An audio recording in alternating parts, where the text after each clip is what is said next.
1 કિલોવોટનું લગાડાવું તો મહિને 120 યુનિટ મને માફ મળે અને 1 કિલોવોટનો કેટલો ખર્ચો થાય? 1 કિલોવોટમાં તો સબ 58,000 એટલે સબસિડી કટ કરી લે નેટ સબસિડી તમારા ખાતામાં આવશે.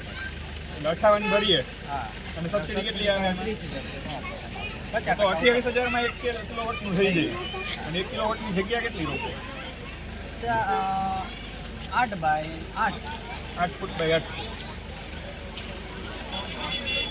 અત્યારે તો મોસ્ટ ઓફ બધા 2 કિલોવોટ થી લઈ 3 કિલોવોટ 4 ને 5 યુનિટ બે રાખે છે 3,000 બધું એમાં કવર થઈ જાય. આનું સર આપણું કામ એવું છે કે યુનિટ સિસ્ટમનું કામ જ એવું છે કે યુનિટ આને યુનિટ બાદ કરવાનું, કોઈ લોડ ઉપાડવાનો નથી. ઓકે. એના કનેક્શન વાળે કોઈ લોડ નહીં આવે. લોડ તો તમારો પીજીવીસીએલનો છે એની સાથે જ જોઈન્ટ. સમજી ગયો પણ 5 કિલોવોટ કરીએ તો રોજના 20 યુનિટ આની કરતાં થોડો બીજી તડકો હશે ને તો આ અત્યારે જે પેનલ આવી છે મોનો બાયફીસ છે બરાબર. Well and good. બહુ તડકો હોય તો પછી એટલી બધી ના કાઢે તો એની લિમિટમાં આવી જાય. અને આ તો પેલી ફિક્સ હશે ને કે ભાઈ મલ્ટી એક્સિયલ આવે છે એ છે ચેન્જ થાય ડિરેક્શન એ? નહીં ડિરેક્શન એ ઘર એ તો બધી ક્ષેત્રમાં આપેલું છે. ઓકે. આ છે આપણે રૂપટોપ છે એટલે ઉપર ફિક્સલ હોય છે કે ડાયરેક્શન નોર્થ સાઉથમાં મૂકી દઈએ કે ભાઈ નોર્થમાંથી ઊંડું છે આ બધું હાથમાં છે. નોર્થ સાઉથમાં ઓછું છે એટલે આખામાં તડકો આખો દિવસ પડે.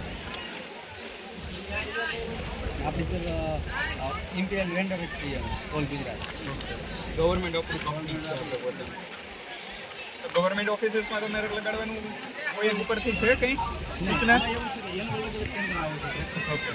માનો કે અત્યારે આપણે પ્લાન્ટ ટચ કરી છે ત્યાંથી તમે સજેસ્ટ કરો કે ભાઈ અમારી નથી ને આપણા વેન્ડર વ્યવસ્થિત મને તો એટલું કાજ છે નાસ્તાના પેકિંગ છે હું એટલું જ છે ઉપર તમારે સરકારી ક્વાર્ટરમાં કરાવવું છે અને બ્રાન્ચ ઓફિસમાં હજી જગ્યા છે એમાં ઘણી બધી. આપણે પછી એમાં એવું હોય છે કે એમાં ગવર્મેન્ટ અલગ અલગ હોય છે.